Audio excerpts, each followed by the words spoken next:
জনৈক সাহাবী আল্লাহর নবী বিশ্ব নবী রহমাতুল লিল আলামিনের নিকট গিয়া বলেন, ইয়া রাসূলুল্লাহ, ইয়া হাবিবাল্লাহ, নবী গো, এই দুনিয়ার মধ্যে আমার নিকট হইতে সব চাইতে ভালো ব্যবহার পাওয়ার উপযুক্ত ব্যক্তিকে, কথা বুঝতেছেন?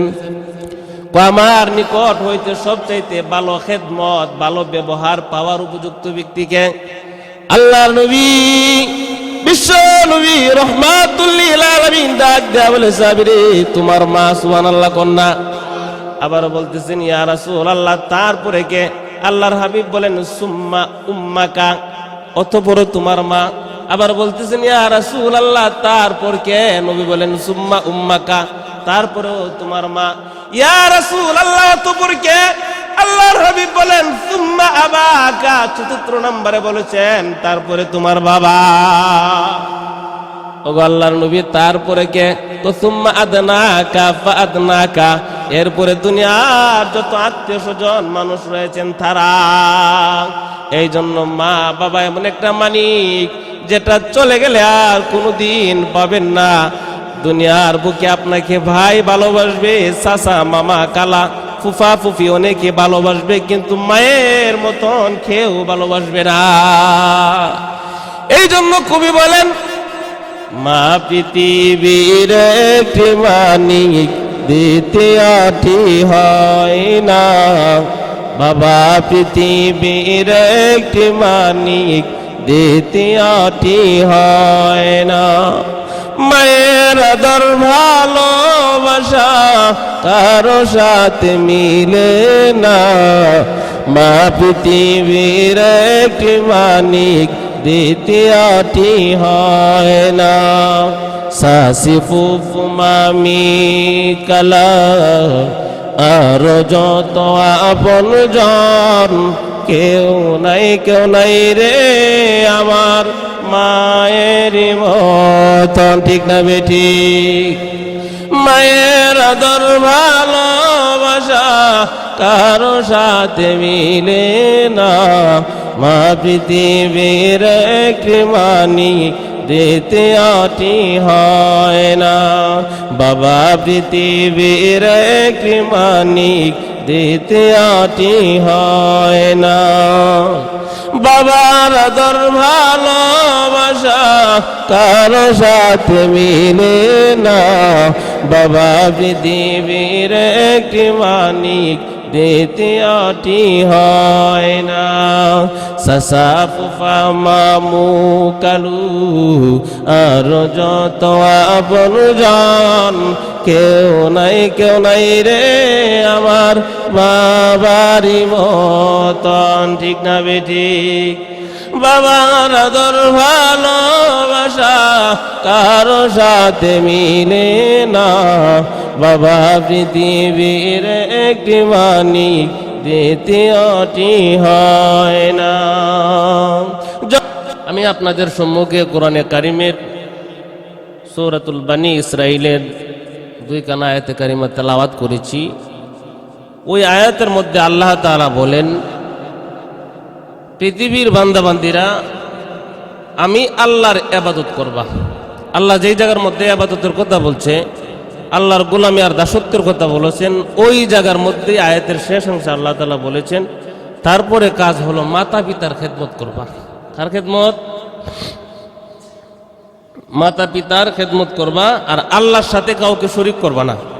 আল্লাহ বলেন, وَقَضَى رَبُّكَ أَلَّا تَعْبُدُوا إِلَّا إِيَّاهُ وَبِالْوَالِدَيْنِ إِحْسَانًا। হে পৃথিবীর বান্দাবান্দিরা, আমি আল্লাহ রব্বুল আলামিনের ইবাদত করবা। আমি আল্লাহর গোলামির সঙ্গে, ইবাদতের সঙ্গে, দাসত্বের সঙ্গে আর কাউকে শরীক করবা না। এরপরে আল্লাহ পাক রব্বুল আলামিন বলেন, তোমাদের মাতা পিতার সঙ্গে উত্তম ব্যবহার করবা, ভালো ব্যবহার করবা। কেন জানো? মা বাবা তোমাকে অত্যন্ত কষ্টের উপর কষ্টে তোমাকে লালন পালন করে বড় করেছে।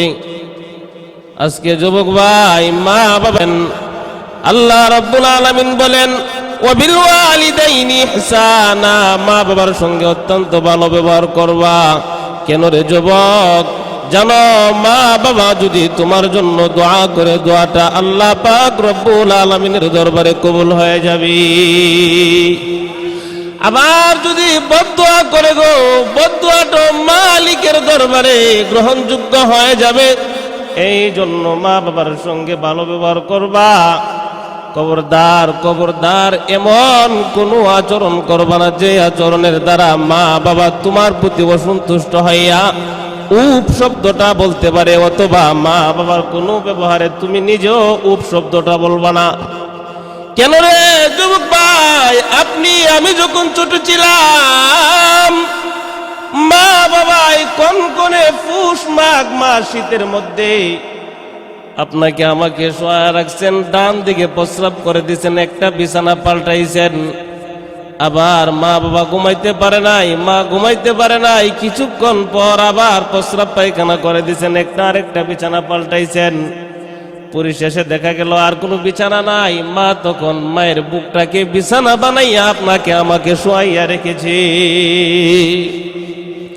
শুধু তাই নয়, আপনাকে আমাকে দীর্ঘ 30 মাস পর্যন্ত দুধ পান করাইছেন। চাহুনির পূর্বে মা দুধ দিয়েছেন। বাবা আপনাকে কোণে কোণে নিজের পকেটটাকে আপনার জন্য বরাদ্দ করে রেখেছেন, তিল তিল করে আপনাকে বড় করেছেন। আপনি যখন মায়ের কুলে অথবা বাবার কুলে থাকতেন আর বলতেন বাবা ওই যে গাছ, ওইটার উপরে কি? মা বাবা বলতেন এটা হলো কাক। আবার বলতেন বাবা এটা কি? বলতেন কাক। 3-4 বার জিজ্ঞাসা করতেন একই রকম প্রশ্ন, কিন্তু বিরক্ত হইতেন না। মা বাবা আপনার দিকে তাকাইয়া সন্তুষ্ট হইয়া হাসি মুখে বলতেন বাবারে এটা কাক, এটা কাক, এটা কাক, এটা কোকিল, এমন ভাবে বলতেন। আজকে বৃদ্ধ মা বাবাকে খবরদার খবরদার, বারংবার কোনো প্রশ্ন করলে, কথা বললে আপনি ধমক দিয়ে তাড়াইয়া দিবেন না। কারণ মা বাবা যদি বদদোয়া করে, ওই বদদোয়াটা আল্লাহ পাক রব্বুল আলামিনের দরবারে কবুল হয়ে যাবে। তাহলে আপনি দুনিয়াতেও ধ্বংস, পরকালে চিরস্থায়ী জাহান্নামী হয়ে যাবেন। আল্লাহ বলেন ওয়াবিল ওয়ালিদাইনি ইহসানা, মা বাবার সঙ্গে ভালো ব্যবহার করো, সৎ আচরণ করো।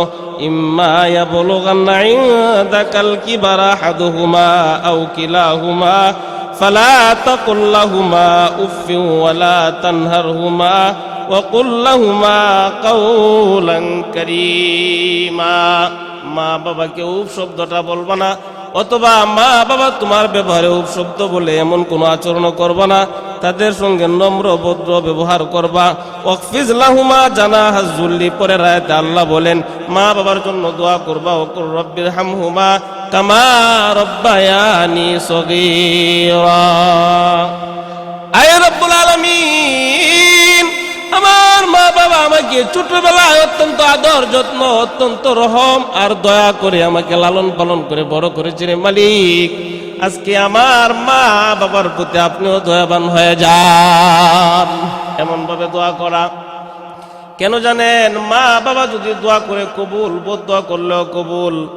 যেমন আল্লাহর নবীর একজন সাহাবী গলার মধ্যে একটা গাটুরি ঝুলাইয়া কানায়ে কাবা তাওয়াফ করতেছেন।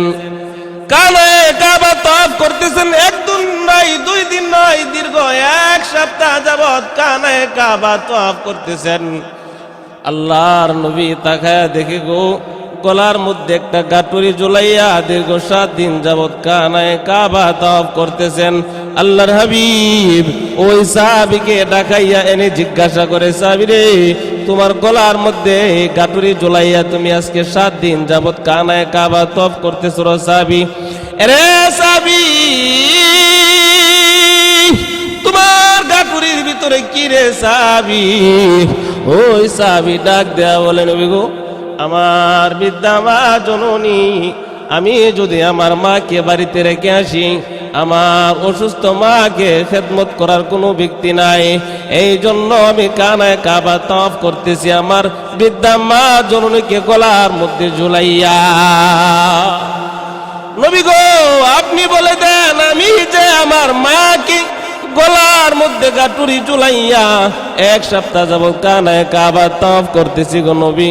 ছোটবেলা যে আমার মা আমাকে দুধ পান করাইছেন, কষ্টের পর কষ্টে আমাকে লালন পালন করে বড় করেছেন, এর ঋণ পরিশোধ হয়েছে কিনা? আল্লাহর হাবিব ডাক দিয়ে বলেন, সাহাবীরে 7 দশা 70 বছর যদি তোমার মাকে গলার মধ্যে ঝুলাইয়া কানায় কাবা তাওয়াফ করো রে, ছোটবেলা তোমাকে দুধ পান করাইছেন, 1 ফুটা দুধের ঋণ পরিশোধ হবে না। বনি ইসরাইলের ঘটনা। মা বাবার হাতের দাম কত, পায়ের দাম কত, জবানের দাম কত। মা বাবা দোয়া করলে দোয়া ফিরে আসে না, বদ দোয়া করলেও তেমন বদ দোয়া ফিরে আসে না। মুসা আলাইহিস সালাতু ওয়াস সালাম তুর পাহাড়ে যায়া আল্লাহ পাক রব্বুল আলামিনের সঙ্গে কথাবার্তা বলতেছেন, আল্লাহ আমি তো জমানার পয়গম্বর, আমি তো জান্নাতেই যাব, তবে জান্নাতে গেলে আমার সঙ্গে কোন ব্যক্তিরা বসবাস করবে? সুবহানাল্লাহ বলতেন না? আল্লাহ পাক রব্বুল আলামিন বলেন, রে পয়গম্বর, আপনার সঙ্গে জান্নাতের মধ্যে বসবাস করবেন অমুক শহরের একজন কসাইয়া ব্যক্তি, অমুক শহরের ভিতরে একজন যুবক কসাই, সে সারাদিন গোশত বিক্রি করে, ওই ব্যক্তিরা আপনার সঙ্গে জান্নাতে বসবাস করবে। পয়গম্বর মুসা আলাইহিস সালাতু ওয়াস সালাম আশ্চর্য হয়ে গেলেন, কি ব্যাপার, কি ব্যাপার, ওই কসাইয়া ব্যক্তি আমার সঙ্গে জান্নাতে থাকবেন? আশ্চর্য হলো, সত্য জানা লাগবে ওই যুবকের ভিতরে কি এমন আমল আছে যে আমলের দরুন আল্লাহ পাক রব্বুল আলামিন আমি জমানার পয়গম্বর মুসা নবীর সঙ্গে জান্নাতি হিসেবে ঘোষণা করেছেন। পয়গম্বর মুসা হাঁটতে আরম্ভ করে দিলেন। ওই শহরের ভিতরে প্রবেশ করে তাকায় দেখে একজন যুবক গোশত বিক্রি করতেছে। পয়গম্বর মুসা দূর থেকে তাকায় তাকায় দেখে গোশত বিক্রি করে, আর যে গোশতের টুকরাটা পছন্দ হয় ওই গোশতের টুকরাটা শাহাদাত আঙ্গুল দ্বারা টেনে টেনে একটা ব্যাগের ভিতরে জমাট করতেছে, একত্রিত করতেছে। ঠিক যখন সন্ধ্যার সময় হয়ে গেছে গো, সন্ধ্যা হয়ে গেছে, গোশত বিক্রি বন্ধ হয়ে গেছে, এবার যুবক কসাই ব্যক্তি বাড়িতে চলে যাবেন। ঠিক তেমন সময় আল্লাহর পয়গম্বর মুসা আলাইহিস সালাতু ওয়াস সালাম যুবকের সামনে গিয়ে ডাক দেয়া বলে, আরে যুবক, আমি একজন মুসাফির, আমি আজকে আপনার বাড়ির মেহমান হতে চাই।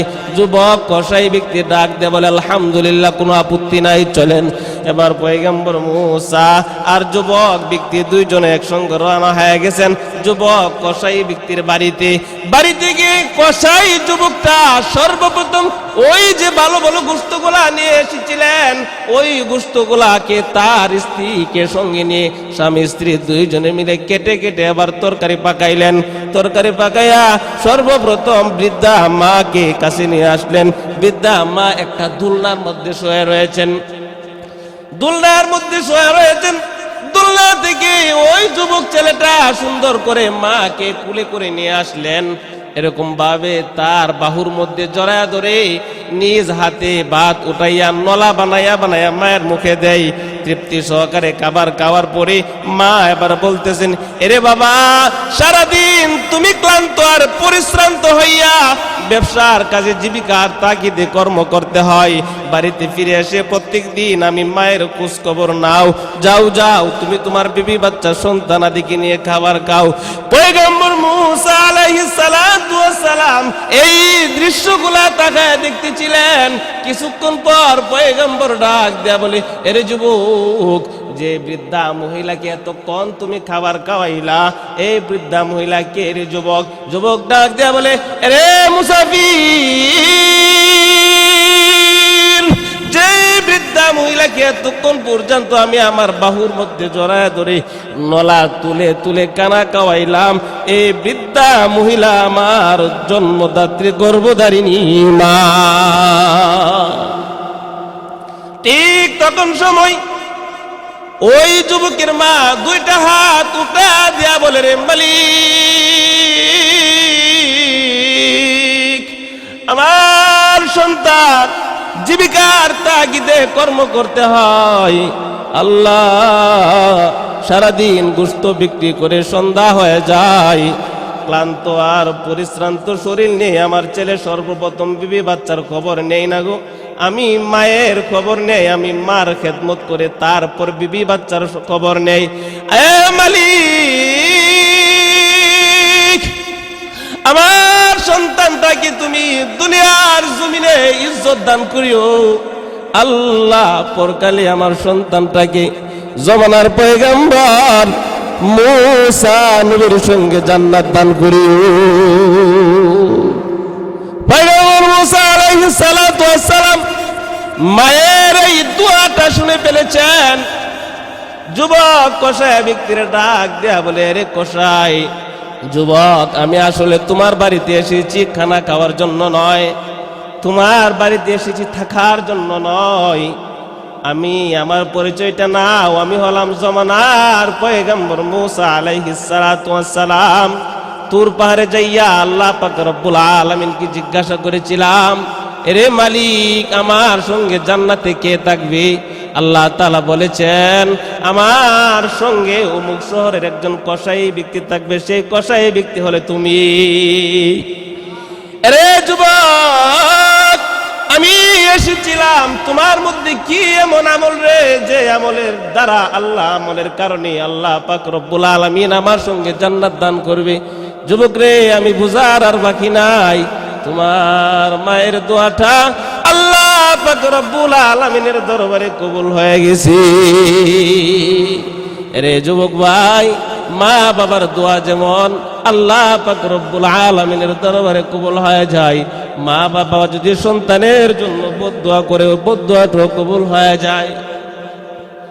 বাইজিদ বুস্তামি রহমতুল্লাহি আলাইহি, আপনারা ঘটনা জেনে থাকবেন, এক গ্লাস পানি নিয়ে মায়ের শিয়রে দাঁড়িয়ে রয়েছেন, মার যেন ঘুম না ভাঙে।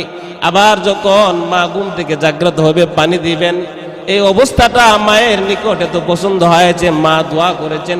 বাইজিদ বুস্তামি দুনিয়ার জমিনে আল্লাহর ওলি হিসাবে ওলিদের কাতার মধ্যে নাম লেখায় দুনিয়া থেকে বিদায় হয়েছেন।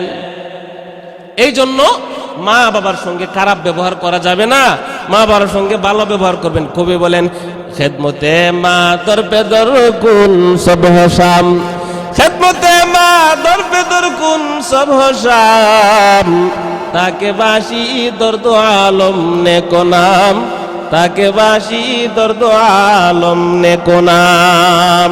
রে কবি বলেন, মা বাবার সঙ্গে সকাল সন্ধ্যা তুমি ভালো ব্যবহার করো রে, তাহলে তুমি দুনিয়ার জমিনে ইজ্জতওয়ালা হয়ে যাবা, সম্মানী ব্যক্তি হয়ে যাবা। আখিরাতে আল্লাহ পাক রব্বুল আলামিন সবুল কাম হিসাবে তোমাকে কবুল আর মঞ্জুর করবেন। এই জন্যই মা বাবার সঙ্গে ভালো ব্যবহার করবেন, খারাপ ব্যবহার করবেন না। মা বাবা বদদোয়া করলেও আল্লাহ পাক রব্বুল আলামিনের দরবারে কবুল হয়ে যায়। মায়ের ইজ্জত আর সম্মান যেমন, বাবার ইজ্জত তেমন, কিন্তু তুলনামূলক মায়ের সম্মানটা আল্লাহর হাবিব বেশি দিয়েছেন। জনৈক সাহাবী আল্লাহর নবী, বিশ্ব নবী রাহমাতুল লিল আলামিনের নিকট গিয়া বলেন, ইয়া রাসূলুল্লাহ, ইয়া হাবিবাল্লাহ, নবী গো, এই দুনিয়ার মধ্যে আমার নিকট হইতে সব চাইতে ভালো ব্যবহার পাওয়ার উপযুক্ত ব্যক্তিকে, কথা বুঝতেছেন? আমার নিকট হইতে সব চাইতে ভালো খেদমত, ভালো ব্যবহার পাওয়ার উপযুক্ত ব্যক্তিকে? আল্লাহর নবী, বিশ্ব নবী রাহমাতুল লিল আলামিন ডাক দেয়া বলে, সাহাবীরে, তোমার মা। সুবহানাল্লাহ কন্যা। আবার বলতেছেন, ইয়া রাসূলুল্লাহ, তারপরে কে? আল্লাহর হাবিব বলেন, সুম্মা উম্মাকা, অতঃপর তোমার মা। আবার বলতেছেন, ইয়া রাসূলুল্লাহ, তারপর কে? নবী বলেন, সুম্মা উম্মাকা, তারপরেও তোমার মা। ইয়া রাসূলুল্লাহ, অতঃপর কে? আল্লাহর হাবিব বলেন, সুম্মা আবাকা, চতুর্থ নম্বরে বলেছেন, তারপরে তোমার বাবা। ওগো আল্লাহর নবী, তারপরে কে? তো সুম্মা আদনাকা ফা আদনাকা, এরপরে দুনিয়ার যত আত্মীয় স্বজন মানুষ রয়েছেন তারা। এই জন্য মা বাবা এমন একটা মানিক, যেটা চলে গেলে আর কোনোদিন পাবেন না। দুনিয়ার বুকে আপনাকে ভাই ভালোবাসবে, চাচা মামা কালা ফুফা ফুফি অনেকে ভালোবাসবে, কিন্তু মায়ের মতন কেউ ভালোবাসবে না। এই জন্য কবি বলেন, মা পৃথিবীর একটি মানিক, দ্বিতীয়টি হয় না, বাবা পৃথিবীর একটি মানিক দ্বিতীয়টি হয় না। মায়ের আদর ভালোবাসা কারো সাথে মিলে না। মা পৃথিবীর একটি মানিক দ্বিতীয়টি হয় না। শাশি ফুফু মামি কালা আর যত আপনজন কেউ নাই রে আমার মায়ের মতন। ঠিক না বেঠিক? মায়ের আদর ভালোবাসা কারো সাথে মিলে না। মা পৃথিবীর একটি মানিক দ্বিতীয়টি হয় না। বাবা পৃথিবীর একটি মানিক দ্বিতীয়টি হয় না। বাবার আদর ভালোবাসা কারো সাথে মিলে না। বাবা পৃথিবীর একটি মানিক দ্বিতীয়টি হয় না। চাচা ফুফা মামু কালু আর যত আপনজন কেউ নাই রে আমার বাবারি মতন। ঠিক না বেঠিক? বাবার আদর ভালোবাসা কারো সাথে মিলে না। বাবা পৃথিবীর একটি মানিক দ্বিতীয়টি হয় না। যত দেখো আপনজন আছে শত প্রিয়জন। যত দেখো আপনজন আছে শত প্রিয়জন কেউ নাই রে আমার মা বাবারি মতন। ঠিক না বেঠিক? মা পৃথিবীর একটি মানিক দ্বিতীয়টি হয় না।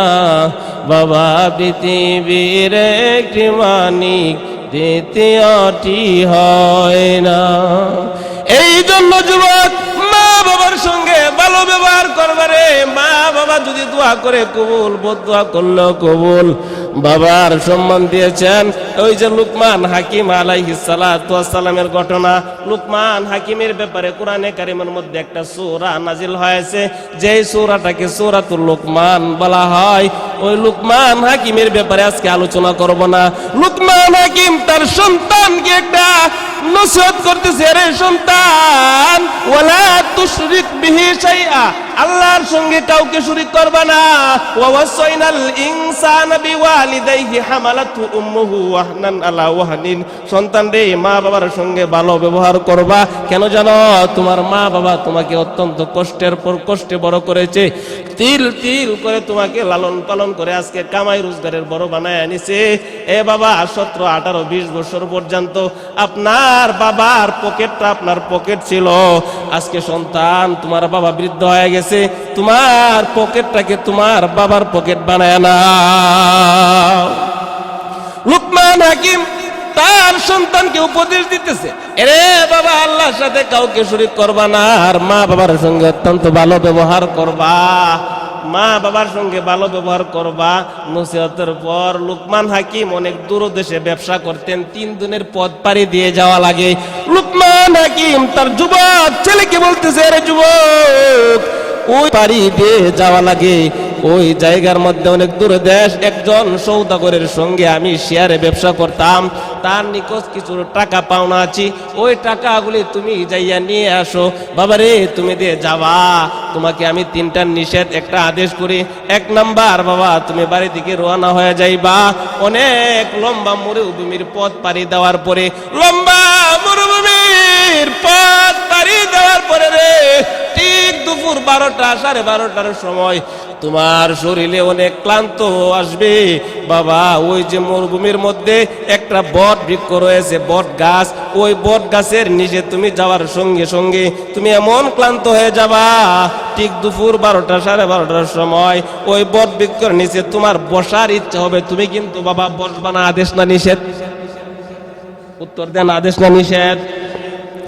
এ বাবা তুমি কিন্তু ওই গাছের নিচে বসবা না, গাছের নিচে একটা কুয়া রয়েছে, কুয়ার মধ্যে ডালিমের রসের মতো টলটলে পানি, ওই পানির তৃষ্ণা লাগবে, তুমি পানি খাওয়ার ইচ্ছা হবে, পানিও কিন্তু খাবে না রে বাবা, আদেশ না নিষেধ? আর একটু জোরে বলেন। এ বাবা আবার তুমি হাঁটতে আরম্ভ করে দিবা, সামনে সন্ধ্যা হয়ে যাবে, একটা এলাকা পড়বে, একটা গ্রাম পড়বে, ওই গ্রামের মানুষ বাহির থেকে কোনো মানুষ গেলে তাদেরকে খুব আদর আপ্যায়ন করে, ওই মহল্লার মধ্যে একটা মেয়ে রয়েছে, ওই মেয়েটাকে বিবাহের জন্য প্রস্তাব করে, বাবারে ওই এলাকায় থাকবা না, মেয়েটাকে কিন্তু বিবাহ করবা না, আদেশ না নিষেধ? রে বাবা যুবক, এ আমার ছেলে, পরের দিন ওই সৌদাগরের বাড়িতে যাবা। সৌদাগরের বাড়িতে যাওয়ার পরে সৌদাগরের একটা তবিয়ত অভ্যাস হলো, যে সমস্ত ব্যক্তিরা দূর দেশ থেকে পাওনাদার, তারা পাওনা আনার জন্য যাবে, যাওয়ার পরে সৌদাগর ওই পাওনাদার ব্যক্তিকে এত সুন্দর করে আদর আপ্যায়ন করে জীবনের শেষ খাবারটা খাওয়াইয়া তার বাড়িতে মেহমানদারি করে রাখে। কিন্তু তুমি তার বাড়িতে থাকবা না, সৌদাগরের বাড়ি থেকে টাকা নিয়ে চলে আসবা, থাকবা না, এটা আদেশ না নিষেধ?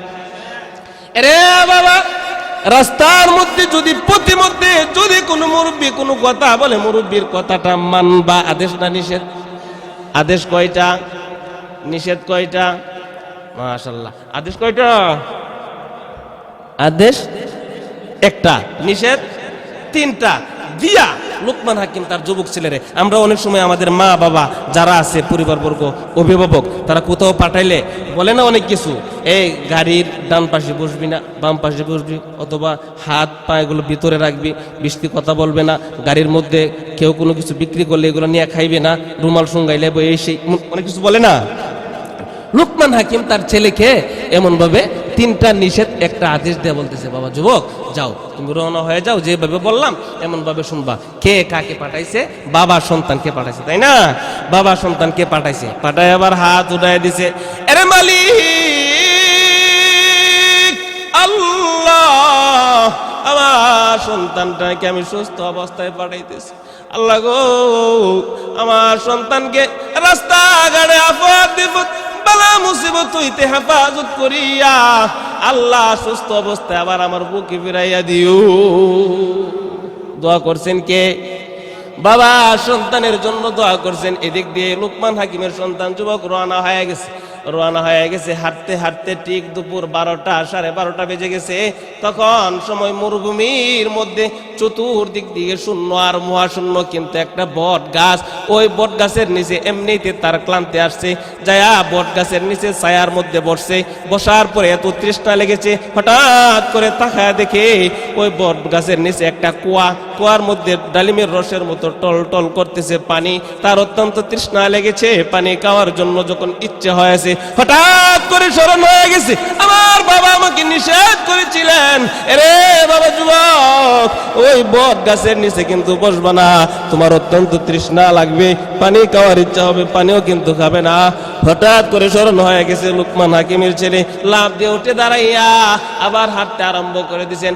ঠিক তখন সময় একজন মুরব্বী কোথায় থেকে যেন আসছেন, আউলা কেশ বাউলা বেশ একজন মুরব্বী পাগলের ন্যায় সামনে উপস্থিত, ডাক দিয়া বলে, এর যুবক, এ বাবা যুবক, তুমি তো অনেক লম্বা মরুভূমির পথ পাড়ি দিয়ে আসছো রে যুবক, আমি তোমাকে একটু পানি উঠাইয়ে দেয়, তুমি পানি পান করো, এই বট বৃক্ষের নিচে ছায়ার মধ্যে একটু বসো, একটু বিশ্রাম নেওয়ার প্রয়োজন। যুবক ডাক দিয়া বলে, রে মুরব্বী বাবা,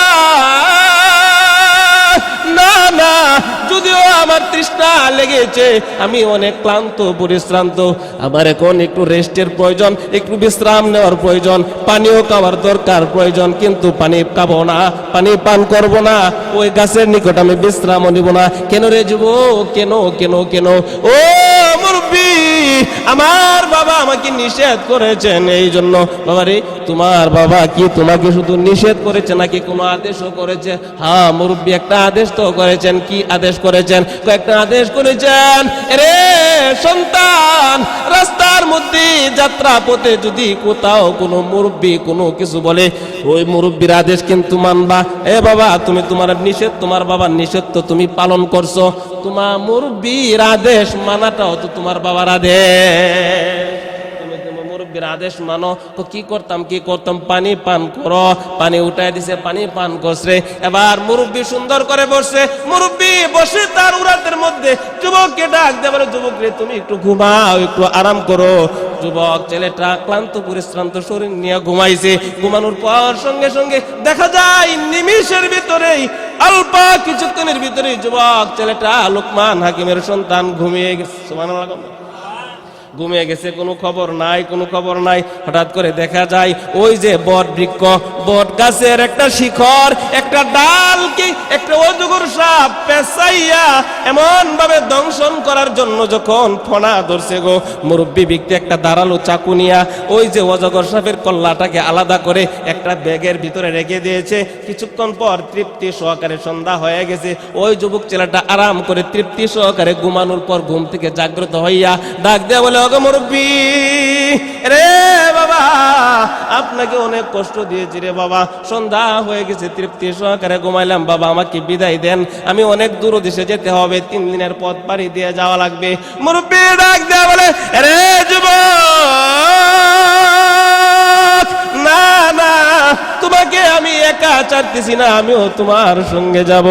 না গো মুরব্বি, আপনি আমার জন্য অনেক কষ্ট করেছেন, আর কষ্ট করা লাগবে না। না রে বাবা, না, আমি তোমার সঙ্গে যাব, আমার অন্য কোনো কাজ কর্ম নাই। না রে বাবা, আমি তোমার সঙ্গে যাব। অনেক রিকোয়েস্ট করার পরে এবার মুরব্বি আর যুবক ছেলে 2 জন রওনা হয়ে গেছে। আচ্ছা, বুঝে থাকলে বলেন, অজগর সাপের কল্লা কেটে ব্যাগের ভিতরে রাখছে, যুবকে জানে কি জানে না? আওয়াজ দিয়ে বলেন, জানে না।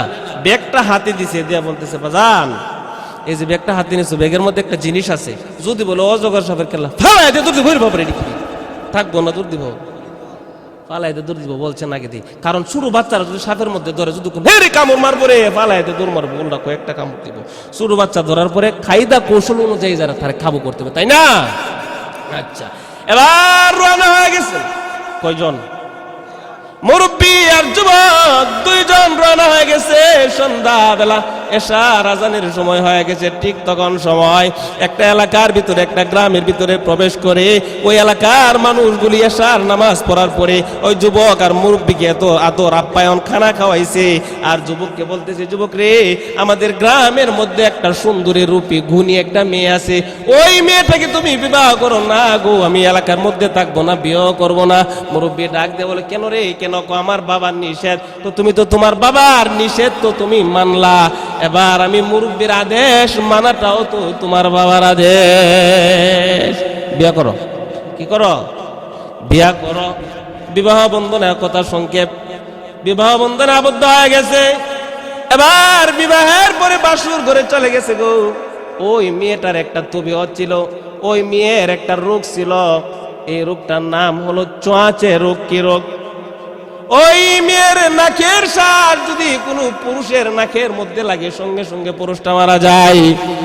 এই জন্য মেয়েটার আরো কয়েক জায়গার মধ্যে পূর্বে বিবাহ হয়েছে, কিন্তু যখন বাসুর করে যায়, ওই মেয়ের নাকের সর বাসুর করে স্বামীর নাকের মধ্যে লাগার সঙ্গে সঙ্গে স্বামী দুনিয়া থেকে বিদায় হয়ে যায়।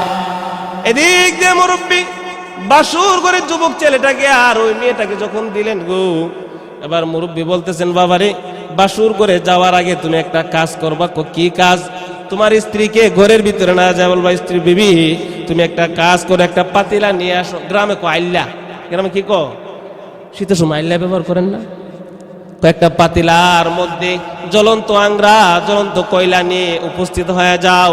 তোমার বিবি আবার জ্বলন্ত কয়লা নিয়ে পাতিলা সামনে ধরে দিবে। তুমি দরজার মধ্যে দাঁড়াইয়া ব্যাগের ভিতরে একটা জিনিস আছে, ওই জিনিসটাকে তুমি চোখ বন্ধ করে ব্যাগের ভিতরে হাত দিয়ে এবার পাতিলার ভিতরে রেখে দিবা।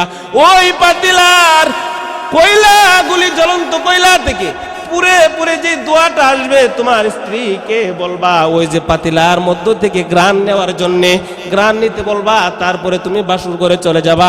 ঠিক তেমন ভাবে করা হলো। এবার বাসুর ঘরে চলে গেলেন স্বামী স্ত্রী 2 জন। বাসুর ঘরের কাজ কর্ম করার পরে পবিত্রতা অর্জন করে এবার তাহাজ্জুদের নামাজ পড়ে, ফজরের নামাজ পড়ে স্বামী স্ত্রী 2 জনে জিকির পড়তেছেন, লা ইলাহা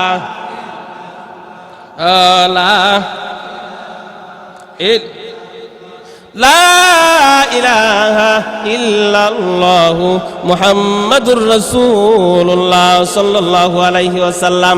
এদিক দিয়ে এলাকার মুসল্লিয়ানে কেরাম, যুবক ভাইরা ফজরের নামাজ পালন করে এবার মসজিদের খাটিয়া নিয়ে, ওই যে মসজিদের পালকিটা নিয়ে বাসুর ঘরকে উদ্দেশ্য করে চলে যাইতেছেন। কেন? বুঝে থাকলে উত্তর দেন। অন্যান্য স্বামীগুলা মারা গেলে তাদের লাশ নিয়ে আসতে হয়, তারা এই জন্য আগে দিয়ে লাশ আনার জন্য পালকি নিয়ে যাইতেছে। কিন্তু বাসুর ঘরের নিকটে যায়া তাকায় দেখে ঘর থেকে লা ইলাহা ইল্লাল্লাহর জিকিরের শব্দ আসতেছে, জিকিরের শব্দ আসতেছে। মুসল্লিয়ানে কেরাম আশ্চর্য হয়ে গেছে, কি ব্যাপার, কি ব্যাপার? ওই ঘরের ভিতরে কান্নার শব্দ থাকার কথা, অন্যান্য সময় কান্নার শব্দ আসে। মৃত লাশ আমরা নিয়ে যাই, আজকে দেখা যায় দুইজনের জিকিরের শব্দ আসতেছে। এবার দরজা খুলে তাকায় দেখি দুইজনকে আদর আপ্যায়ন করে, কথা সংক্ষেপ। এবার স্বামী স্ত্রী দুইজন, আর মুরব্বী কয়জন হইল? যাবে কোথায়? সৌদাগরের বাড়িতে। এবার যুবক ছেলে ডাক দে বলে, রে বাবা মুরব্বী, আপনাকে আর কষ্ট করা লাগবে না, আমরা স্বামী স্ত্রী দুইজন যাই। না রে বাবা, আমি তোমাদের সঙ্গে যাব, কারণ আমি অন্য কোনো কাজ নাই, তুমি রেখে গেলেও কষ্ট হলো, তোমার সঙ্গে যাব। এবার মুরব্বী, যুবক আর যুবকের স্ত্রী তিনজন রওনা হয়ে গেছে ওই যে সৌদাগরের বাড়িতে। সৌদাগরের বাড়িতে যাওয়ার পরে সৌদাগর বলতেছে, আজকে থাকেন, জীবনে কোনোদিন আসেন নাই, আজকে থাকেন, আদর আপ্যায়ন করতেছে। যুবক ডাক দিয়ে বলে, না না, আমি থাকবো না। কেন রে যুবক, কেন থাকবি না? মুরব্বী ডাক দিয়ে বলে, কেন থাকবে না? ও মুরব্বী, আমার বাবার নিষেধ, এই জন্য আমি থাকবো না। তোমার বাবার নিষেধ তো তুমি পালন করছো, তুমি না থাকার কথা তো বলতেছ, কিন্তু মুরব্বীর কথা মানাটাও তো তোমার বাবার আদেশ। আমি মুরব্বী বলতেছি তুমি থাকো, থাকো, কোনো সমস্যা নেই। থাকার জন্য রাজি হয়ে গেছে। এক পর্যায়ে যুবক, মুরব্বী আর যুবকের স্ত্রী তিনজনকে ইচ্ছা মতো সুন্দর করে তৃপ্তি সহকারে খাবার খাওয়ায়া, এবার ওই যে সৌদাগর ব্যক্তি যুবককে আলাদা করে একটা বাংলা ঘরের ভিতরে, যেই ঘরের মধ্যে চুকি আছে, চুকির মধ্যে ওই যে তক্তা খাট, এই খাটের মধ্যে কোনো লোহা নাই, ওই চুকির নিচে একটা গভীর গর্ত আছে, ওই গর্তের মধ্যে আরো অনেক লোকেরে এইভাবে পাওনাদারে সে মারছে। ঘুমানোর পরে তক্তা টান দেওয়ার পরে গভীর রজনীতে যুবক পরে জানিসে, এখন মারা যা পরের দিন সকালে পাইলে না টাকা চাইতো, তাই না? এই হলো সৌদাগরের তুবিও তার খাসিয়ত। আচ্ছা, রাত্র হয়ে গেছে, আবার সাথে আবার ওই যে সৌদাগরের একটা ছেলে আছে তারেও রাখে ওই বাংলা ঘরের ভিতরে চুকির মধ্যে। এদিক দিয়ে লুকমান হাকিমের সন্তান আর অপর পাশে সৌদাগরের ছেলে, দুইজন ঘুমাইছে। ঘুমানোর পরে যখন গভীর রজনী হয়ে গেছে, মুরব্বী জাগ্রত হইয়া ওই বাংলা ঘরের ভিতরে প্রবেশ করে লুকমান হাকিমের ছেলে যুবককে ডান দিকে নিয়ে গেছেন আর সৌদাগরের ছেলেরে বাম দিকে নিয়ে গেছেন। কিছুক্ষণ পরে সৌদাগর ওই ঘরের ভিতরে প্রবেশ করে তক্তার মধ্যে টান দেওয়ার সঙ্গে সঙ্গে কুয়ার নিচে পড়ছে। কে পড়ছে? বুঝে থাকলে উত্তর দেন। নিজের ছেলে পড়ে গেছে। ফজরের আযান হয়ে গেল, ফজরের নামাজ শেষ করে আবার লুকমান হাকিমের সন্তান যুবক সৌদাগরের ঘরে যায়, বলে, ও সৌদাগর, আমার টাকা দেন। সৌদাগর তো আশ্চর্য হয়ে গেছে, কি ব্যাপার, তুমি কি এখনো মরো নাই? তুমি তো মারা যাওয়ার কথা। না, আমি তো মরি নাই, তবে আপনার ছেলেরে আমি ঘুম থেকে আর দেখছি না, তবে আপনার ছেলেরে ঘুম থেকে আর দেখি না, নিজের সন্তানকে নিজেই মারছে। যাই হোক, এখানে ভুল ভ্রান্তি অনেক ক্ষমা চাইছে, ক্ষমা চাওয়ার পরে টাকা পয়সা দিছে। এবার বাড়িতে আসবে। কোথায় আসবে? বাড়িতে আসবে। শ্বশুর বাড়িতে আসছে, শ্বশুর বাড়িতে হয়ে আবার বট বৃক্ষ পর্যন্ত আসছে। মুরব্বীর সঙ্গে যুবকের সাক্ষাৎ কোথায় হয়েছিল? বট গাছে। এই পর্যন্ত আসছে, কত সংক্ষেপ করে লাইলাম। এখানে আসছে, আসার পরে এবার বলছে, ও মুরব্বী, চলেন আমাদের বাড়ি, তো আর বেশি দূরে না, আমার বাড়িতে যাবেন, গেলে আমার আব্বা আপনাকে অনেক বড় উপহার দিবেন, আপনি তো নিশ্চিত আমাকে 3টা মৃত্যুর পথ থেকে বাঁচায় নিয়ে আসছেন। সুবহানাল্লাহ কন্যা। যুবক ডাক দিয়ে বলে, ও মুরব্বী বাবা, আপনি আমার জন্য অনেক কষ্ট করেছেন, নিশ্চিত 3টা মৃত্যুর ঘাট থেকে আমাকে বাঁচাইয়া নিয়ে আসছেন, আল্লাহ আপনার উসিলা বাঁচাইছেন। চলেন চলেন, আমার বাড়িতে যাবেন, আমার আব্বা আপনার উপর খুশি হইয়া সন্তুষ্ট হইয়া আপনাকে অনেক বড় উপঢৌকন দিবে। মুরব্বী বলেন, না রে বাবা, আমি যাব না। ও মুরব্বী, আপনাকে যেতে হবে। যুবক এমন ভাবে পাকড়াও করে ধরে, পাকড়াও করে ধরার সঙ্গে সঙ্গে তাকায় দেখে মুরব্বী হাওয়া হয়ে গেছে। জোরে কন্যা সুবহানাল্লাহ। মুরব্বী হাওয়া হয়ে গেছে। ঠিক দেখা যায় ওই যে একটা উঁচু স্থানে দাঁড়াইয়া মুরব্বী হাসতেছে আর বলতেছে, এর যুবক তুমি আমাকে ধরতে পারবা না, চইতে পারবা না। ও মুরব্বী, আপনাকে ধরা ছোঁয়া তো দূরের কথা, আমি এখন আশ্চর্য হয়ে গেলাম। আমি জানতে চাই আপনি কি দুনিয়ার মানুষ নাকি জিন্নাত? মুরব্বী ডাক দেয়া বলে, বাবা রে, এ যুবক, আমি দুনিয়ার কোনো মানুষ না, আমি কোনো জিন্নাত নয়, আমি তোর বাবার দোয়াটা আল্লাহ পাক রব্বুল আলামিন মানব রূপে রূপ ধারণ করাইয়া পাঠাইয়া দিছি। ওই যে তোর আব্বা দোয়া করেছিলেন, আল্লাহ আমার সন্তানটাকে পাঠাই দিতেছি রে মালিক, রে মালিক, আমার সন্তানটাকে ওই সফর থেকে সুস্থ অবস্থায় আমার নিকট ফিরাইয়া দিও। বাবার দোয়াটা কবুল হয়ে গেছে। ওই দোয়াটাকে আল্লাহ তাআলা মানব রূপে রূপ ধারণ করাইয়া পাঠানোর ক্ষমতা আছে না নাই? আল্লাহ যদি ঈসা নবীকে স্বামী ছাড়া সরাসরি মায়ের পেটে দিতে পারে, তাহলে আল্লাহ তাআলা একটা দোয়াকে ফেরেশতা হাওয়ার মাধ্যমে পাঠাইতে পারে, জিন্নাত হাওয়ার মধ্যে চলতে পারে। আল্লাহ তাআলা মা বাবার দোয়াটাকে কবুল করে গ্রহণ করে মানব রূপে রূপ ধারণ করাইয়া দুনিয়াতে সেবা করতে পারবেন না কেন? এই জন্য মা বাবার সঙ্গে খারাপ ব্যবহার করবেন না, ভালো ব্যবহার করবো তো ইনশাআল্লাহ। আল্লাহ পাক রব্বুল আলামিন আমাদের প্রত্যেকই কথাগুলোর উপর আমল